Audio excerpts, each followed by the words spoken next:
Para que entre el Rey de la Gloria.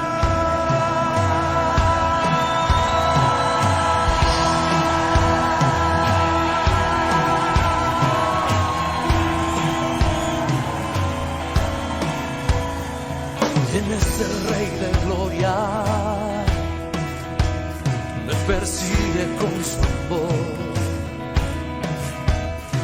Me asombran sus palabras,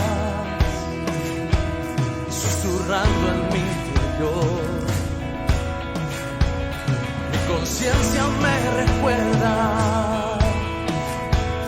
necesito su perdón. ¿Quién es el Rey de Gloria? Me lo ofrece hoy. Rey del universo y príncipe de paz, revelándome los cielos, los misterios que me dan. El libro de Éxodo, capítulo 40, versículo 34, dice así: entonces una nube cubrió el tabernáculo de reunión y la gloria de Yahweh, o Jehová, llenó el tabernáculo. Amén. Voy a ver sobre esta palabra.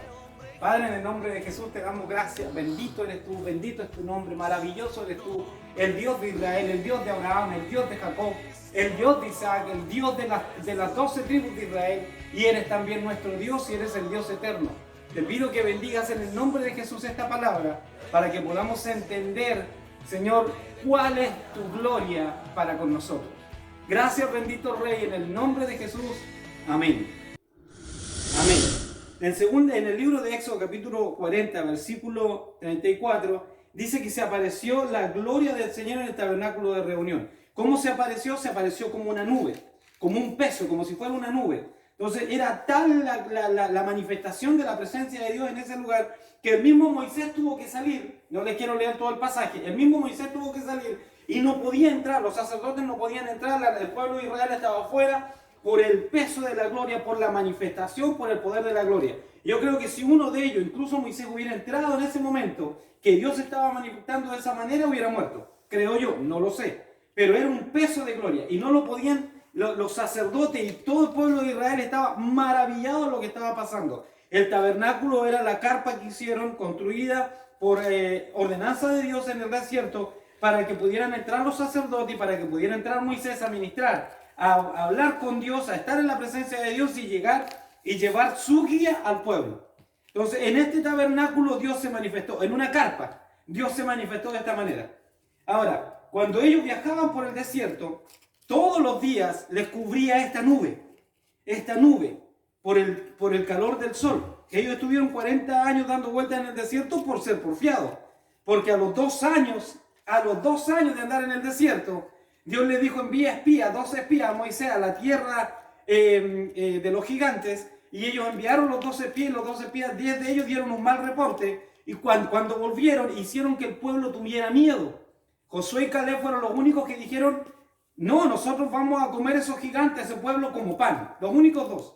Y fueron los únicos 2 que entraron a la tierra prometida de más de 20 años arriba. Todos los otros murieron en el desierto.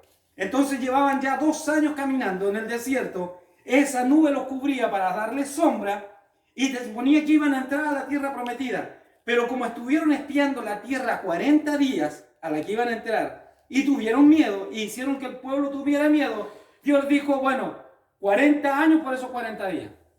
Entonces, como ya llevaban 2, caminaron otros 38.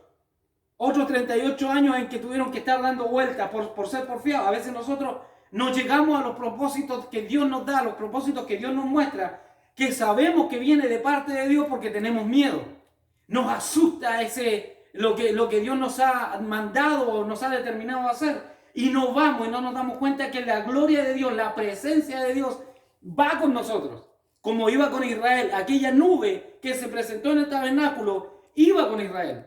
Cuando vinieron los egipcios a matarlos, y ellos estaban entre el mar y los egipcios, o sea, o se ahogaban o los pasaban a espada. Moisés se presentó delante de Dios y parece que tenía miedo, parece que le temblaron las piernas, porque la respuesta de Dios fue simple. Le dijo, extiende tu vara. Le dijo, ¿qué vienes a mí? Como diciendo, ¿qué te pasa?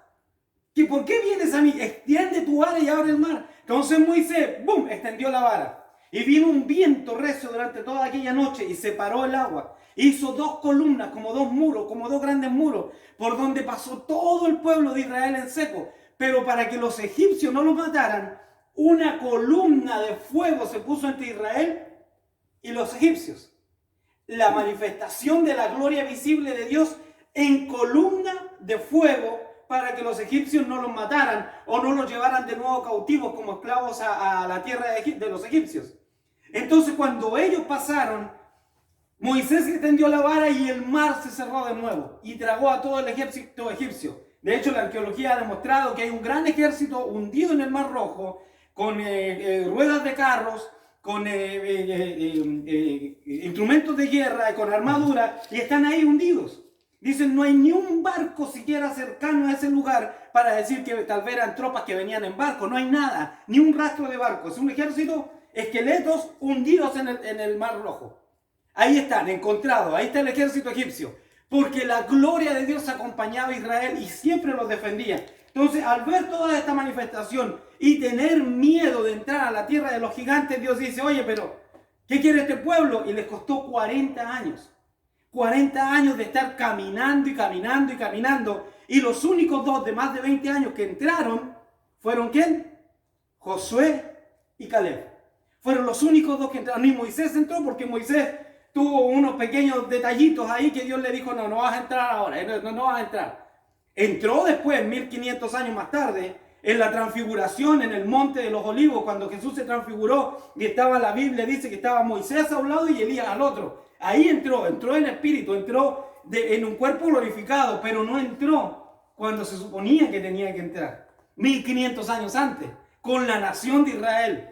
¿Quiénes entraron? Josué y Caleb, los únicos 2 de más de 20 años que lograron entrar a la tierra prometida, porque fueron los únicos 2 obedientes, los únicos 2 que creyeron en el Dios, los únicos 2 que sabían que Dios estaba con ellos para enfrentar cualquier circunstancia, cualquier problema, la manifestación visible de la gloria de Dios.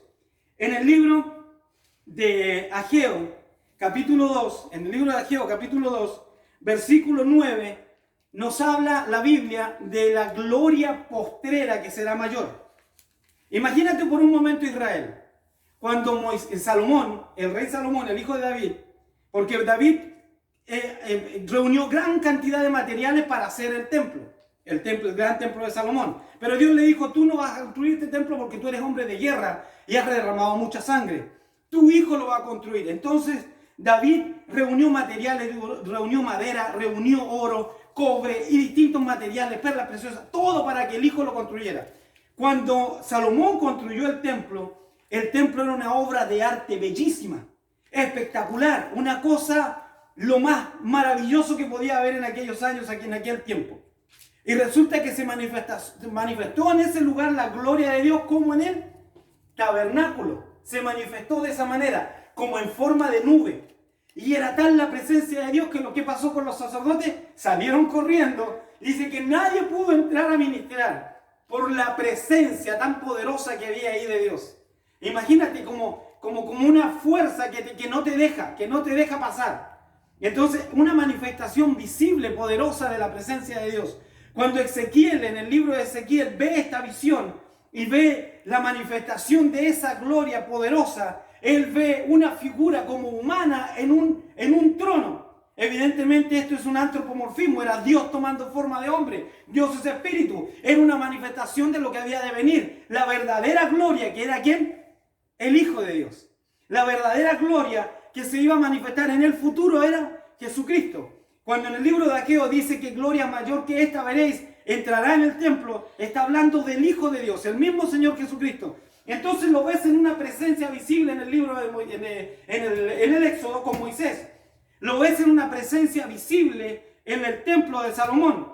Cuando son llevados cautivos años más tarde, llevados a Babilonia, llevados cautivos entre los medos persas, cuando vuelven y reconstruyen el templo y no se manifiesta esa presencia visible, no se manifiesta, Dios le promete a través de Ageo que la gloria postrera de esta casa será mayor que la primera. ¿Quién vino? ¿Quién era la gloria postrera de esa casa? El mismo Señor Jesucristo. El mismo Señor Jesucristo vino un día y encontró a los cambistas vendiendo las palomas, vendiendo los cabritos, los corderos para el sacrificio, y sintió celo en su corazón porque habían hecho de la casa de su padre una cueva de ladrones. El problema no estaba en la venta. El problema estaba en los precios de la venta. En el Antiguo Testamento Dios permitió la venta en el templo porque Dios siempre quiere lo mejor. Él da lo mejor, Él dio a su propio Hijo. Si Él da lo mejor, ¿cómo no va a demandar lo mejor? Dios siempre demanda lo mejor. Por eso Dios nos dice en su palabra que amarás al Señor por sobre todas las cosas. ¿Quién te da el aire? Dios. ¿Quién te da la familia? Dios. ¿Quién te da la fuerza para trabajar? Dios. ¿Quién te da el alimento? Dios. El que se merece todo nuestro amor y devoción, ¿quién es?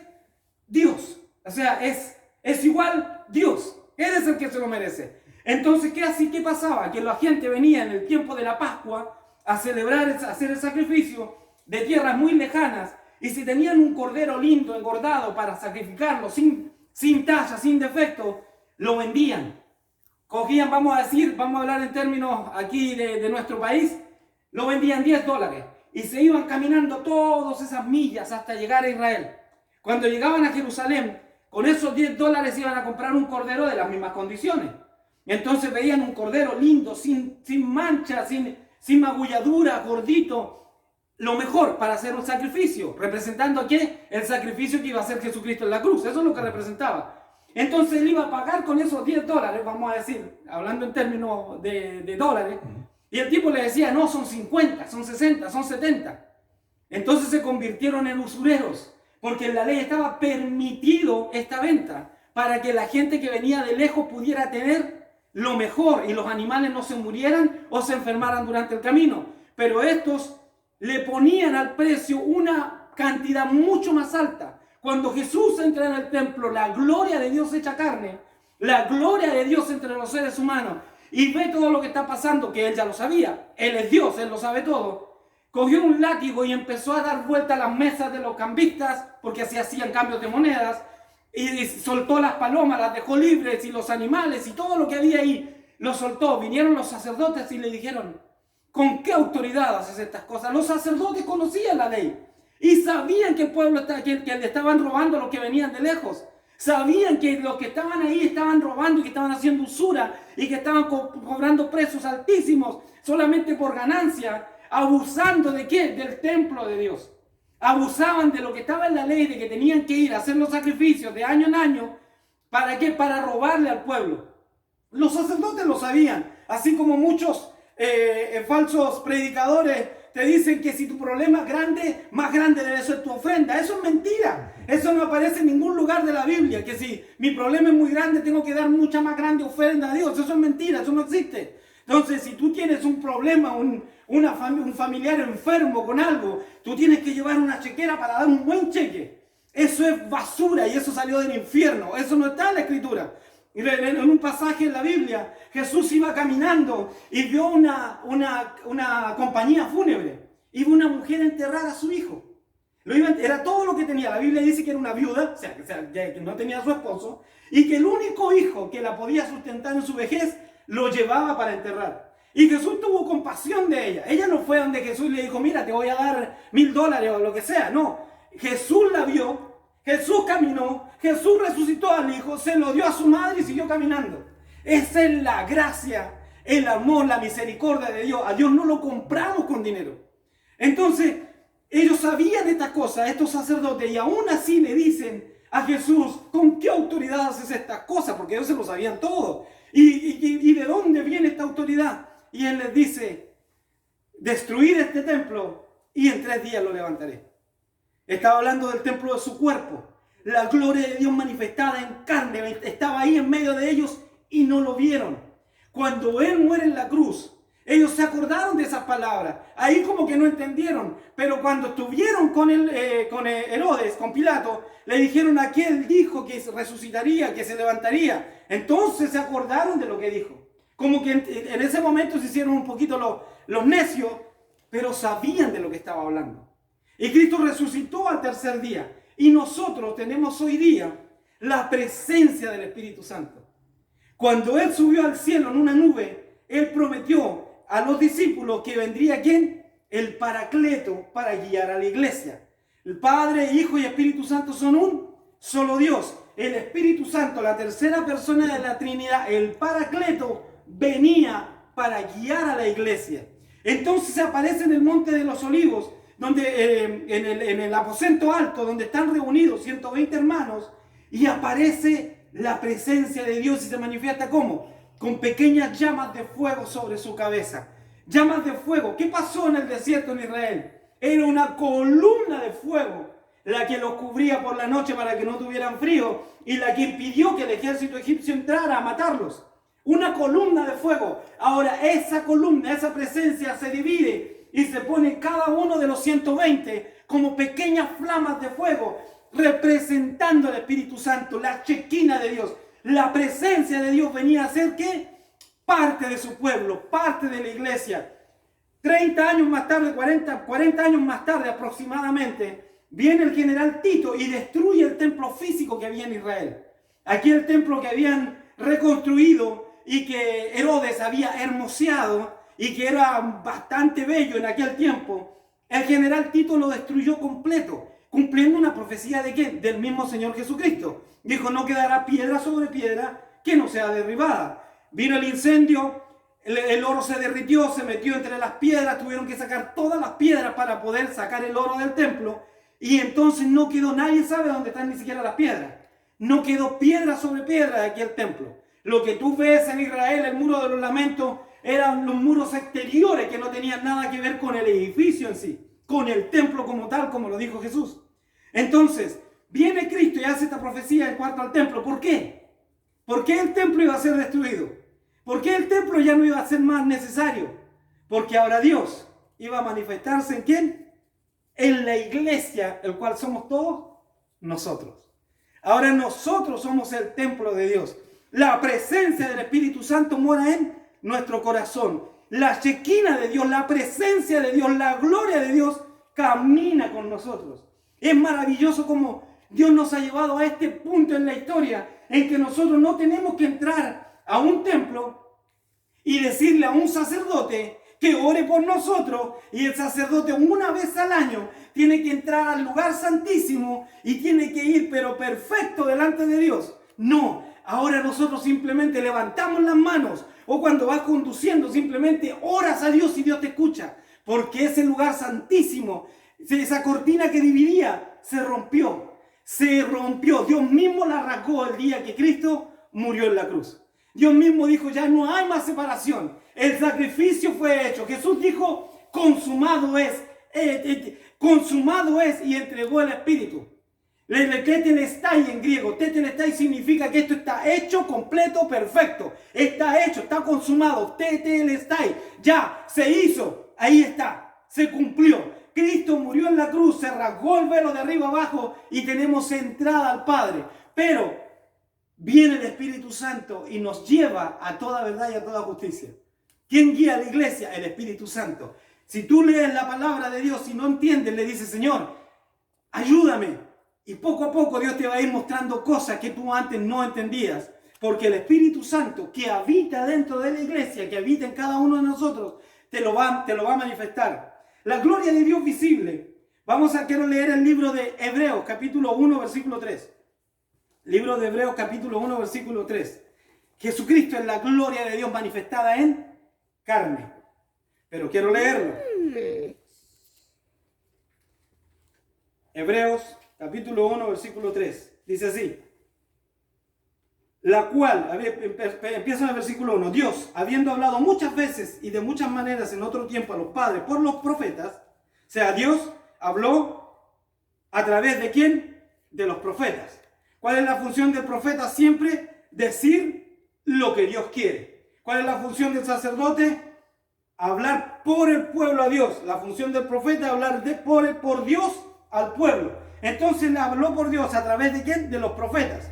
Pero dice, en estos postreros días nos ha hablado por el Hijo. En postreros días.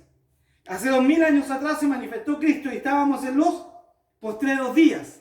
O sea que ahora mismo estamos ya, como quien dice, en los segundos finales, según el orden de Dios.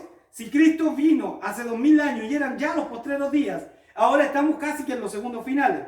Dice, ¿a quién constituyó heredero de todo y por quién asimismo hizo el universo? ¿Por quién asimismo? Siempre me recuerdo de esto, de que cuando Dios dice en Génesis, hágase la luz, dice Dios, hágase la luz, y la luz se hizo. Fue como, es tan poderosa esa palabra, que el universo se sigue expandiendo casi 300.000 kilómetros por segundo en todas las direcciones como si fuera un globo gigante y no para, y no para. Imagínate cuando Dios lo dijo y el universo se sigue expandiendo y no para. Y los científicos con toda su ciencia dicen que tiene que desacelerar. Entonces hace unos años hicieron un montón de estudios y dijeron el universo tiene que empezar a desacelerar porque no puede seguir expandiendo. ¿Y qué sucedió? Lo contrario, se empezó a expandir más rápido porque a Dios como que le gusta jugar, como que le gustan las bromas. Dice, sí, más lento, pues vamos más rápido. Y se sigue expandiendo. Y Dios dice que asimismo hizo, ¿a través de quién? De su Hijo, Cristo, el universo. ¿A quién asimismo hizo el universo? El cual siendo el resplandor de su gloria. ¿Quién es Cristo? El resplandor de la gloria del Padre. En otras palabras, es la esencia misma de Dios. Él y el Padre son uno, así con el Espíritu Santo. Entonces dice, y la imagen misma de su sustancia o esencia, quiere decir que son iguales. Y quien sustenta todas las cosas con la palabra de su poder. Imagínate, una palabra en el Génesis que dijo, hágase la luz, y todo se empezó a expandir por la palabra de su poder, habiendo efectuado la purificación de nuestros pecados por medio de sí mismo, se sentó a la diestra en la majestad de las alturas. Cristo, cuando vino, se despojó. La Biblia dice que se despojó de lo suyo y tomó forma de siervo, semejante a los hombres. Y en la condición de hombre sufrió hasta la muerte y muerte de cruz. O sea, Él dejó la gloria en los cielos. Él dejó la alabanza, los ángeles, del servicio de los ángeles. Y vino como hombre. Y estando como hombre, se hizo siervo. Y siendo siervo, murió por nuestros pecados. Imagínate la humildad y la gloria, el amor y la majestad de Dios que se manifestó de esta manera. Entonces dice que, por lo tanto, Dios le exaltó hasta lo máximo nuevamente. ¿Por qué? Porque volvió al lugar que le pertenecía, al lado del Padre, en la presencia misma de Dios Todopoderoso, Padre, Hijo y Espíritu Santo, un solo Dios, al lado de la majestad divina. Dice que todas las cosas le fueron de vuelta. Dios le dio todo nuevamente. Entonces Cristo está sentado a la diestra del Padre. Ahora, te voy a leer el último pasaje para terminar. Apocalipsis 21:23. Apocalipsis 21:23, que hablamos de la gloria visible, pero es tan maravillosa la gloria de Dios.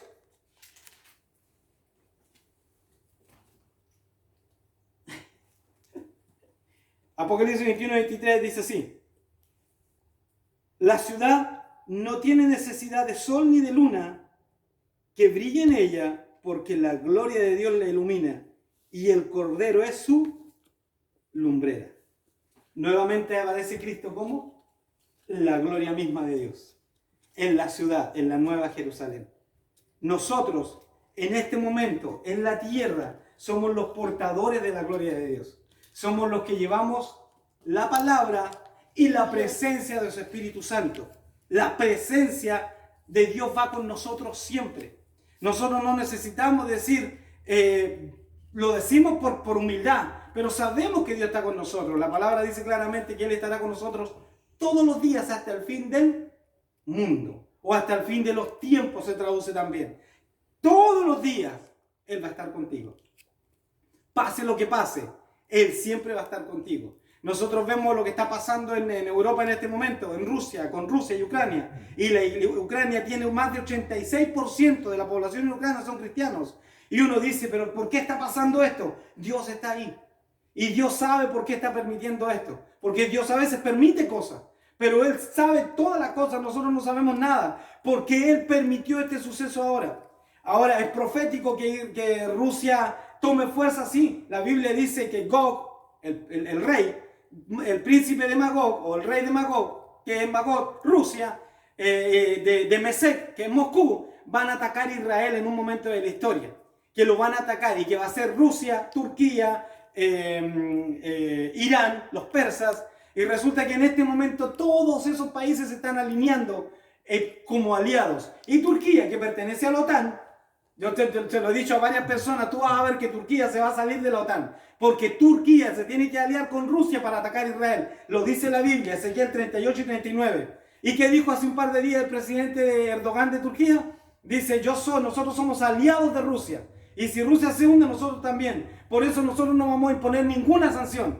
Es cuestión de tiempo para que Turquía se salga de la OTAN y se haga totalmente aliado de Rusia y se vayan alineando para atacar a Israel. Y ese ataque es en los últimos días. ¿Por qué? Porque estamos en los últimos días. Ya estamos en este tiempo. El proceso final, las horas finales, los minutos finales de la historia del hombre, antes del milenio, donde va a reinar Cristo por 1000 años, es en este tiempo. Así que nada más que aférrense. Los que están viendo el video, los que van a ver el video en su casa, aférrense a Dios, doblen sus rodillas, entréguenle su corazón a Jesús y díganle que siempre lo quiere. Amén. En el nombre de Jesús, vamos a orar. Y no se olviden que la gloria, la presencia de Dios siempre va con nosotros. Padre, en el nombre de Jesús te damos gracias. A ti te exaltamos, a ti te bendecimos, a ti te glorificamos. Oh Dios, tú eres bueno en tu misericordia para siempre. Te damos gracias por todas las cosas que están sucediendo y porque podemos ver con nuestros ojos los cumplimientos proféticos. Lo que la Biblia antes decía y que nosotros hablábamos y que la gente no lo creía, se cumple delante de nuestros ojos. Tú, oh Dios, lo haces. Tú, oh Dios, eres quien está manifestando estas cosas y quien permite que sucedan guerras y rumores de guerras para que la palabra se cumpla. Gracias, bendito Rey, en el nombre de Jesús. Porque tenemos una certeza total, completa y absoluta. Y es que tú vienes por tu iglesia antes que sucedan los peores juicios de tu mano sobre la tierra, antes de la Tercera Guerra Mundial y antes de todas estas calamidades. Gracias, bendito Rey. Bendice a los que ven este video, Padre, en el nombre de Jesús. Sana a los enfermos, liberta a los cautivos, dale vista a los ciegos. Y haz que tu Espíritu Santo, Señor, produzca milagros, prodigios y maravillas a través de los que creen y confían en ti, con un corazón sincero, Señor, sin deseo de ganancias deshonestas. Gracias, bendito Rey, en el nombre de Jesús. Amén. Gracias y verdad. ¿Quién es el Rey de gloria? Hijo de hombre, hijo de Dios. Su nombre es Cristo, Jesucristo, Dios poderoso, Rey de mi ser, Rey de gloria. Su nombre es Cristo, Jesucristo, Dios poderoso, Rey de mi ser, Rey de gloria. Sí, ¿quién es el Rey de gloria? Con poder y majestad, es a Dios sin medida, es el Rey amor y paz, Señor del cielo y tierra, y el único creador. Él es el Rey de gloria, Él es todo para mí. Su nombre es Cristo, Jesucristo, Dios poderoso, Rey de mi ser, Rey de gloria. Sí, su nombre es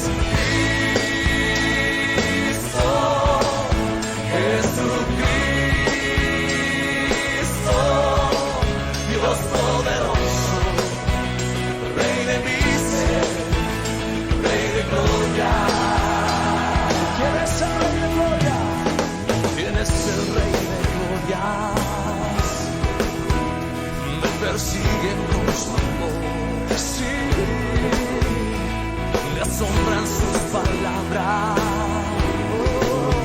susurrando en mi interior. Mi conciencia me recuerda